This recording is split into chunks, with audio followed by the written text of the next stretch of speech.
ఆదిలాబాద్లో బీజేపీకి షాక్ తగిలింది. కంది శ్రీనివాసరెడ్డి రావు సమక్షంలో కాంగ్రెస్లోకి భారీగా చేరికలు జరిగాయి.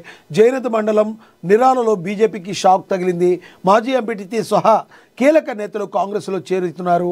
ఆదిలాబాద్ రూరల్ కాంగ్రెస్లోకి బీఆర్ఎస్ సర్పంచ్ అభ్యర్థి అయితే మరి వచ్చారు. మనకు తెలుసు మరి ఆదిలాబాద్లో కాంగ్రెస్ పార్టీ ఇన్ఛార్జి ఎవరైతే ఉన్నారో డిస్టిక్కి మరి కంది శ్రీనివాసరెడ్డి తన వంతు ప్రయత్నంగా కాంగ్రెస్ పార్టీని విజయ తీరాలు చేర్చడానికి ఎంతో కష్టపడుతున్నారు. మరి ఆయన ఏ రకంగా కష్టపడుతున్నారు దానికి మచ్చుతనకు ఏంటంటే మరి వేరే పార్టీలని వీడి మరి కంది శ్రీనివాసరెడ్డి నాయకత్వంలో మరి ఆదిలాబాద్ జిల్లా డెవలప్మెంటే అభివృద్ధి లక్ష్యంగా ధ్యేయంగా అనుకుని మరి కాంగ్రెస్ పార్టీలో చేరుతున్నారు.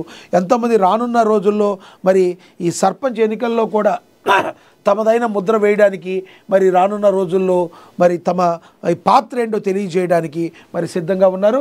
కంది శ్రీనివాసరెడ్డి సమక్షంలో భారీగా చేరికలు అయితే జరుగుతున్నాయి. జైనత్ మండలం నిరాల్లో బీజేపీకి అయితే షాక్ తగిలింది. అనేక మంది ఎంపీటీసీలు బీజేపీలో నుంచి కాంగ్రెస్లోకి చేరారు.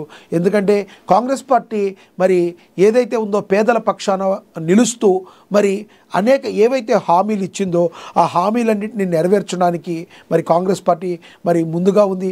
అదే సమయంలో కంది శ్రీనివాసరెడ్డి మరి నాయకత్వంలో మరి ఆదిలాబాద్లో ముందుకు దూసుకుపోతుంది.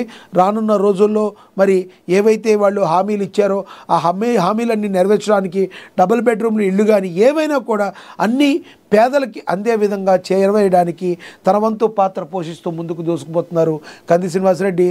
ఇప్పటికీ కూడా 3 సంవత్సరాల పాటు నిరంతరాయంగా అన్నదానం చేస్తూ మరి ఎంతోమంది ఆకలిని తీరుస్తూ అన్నదాత సుఖీభవ అనే దానికి అనే నినాదానికి ఆయన ఒక నిర్వచనంగా ఉండేటట్టు డిస్టిక్లోని ఎంతోమంది పేదలకి ఆకలి తీరుస్తూ మరి తన క్యాంపు కార్యాలయంలో ఆయన ఎంతోమందికి అన్నదానం చేస్తూ ఎంతోమందికి స్ఫూర్తిగా నిలుస్తున్న కంది శ్రీనివాసరెడ్డి మనందరికీ తెలుసు.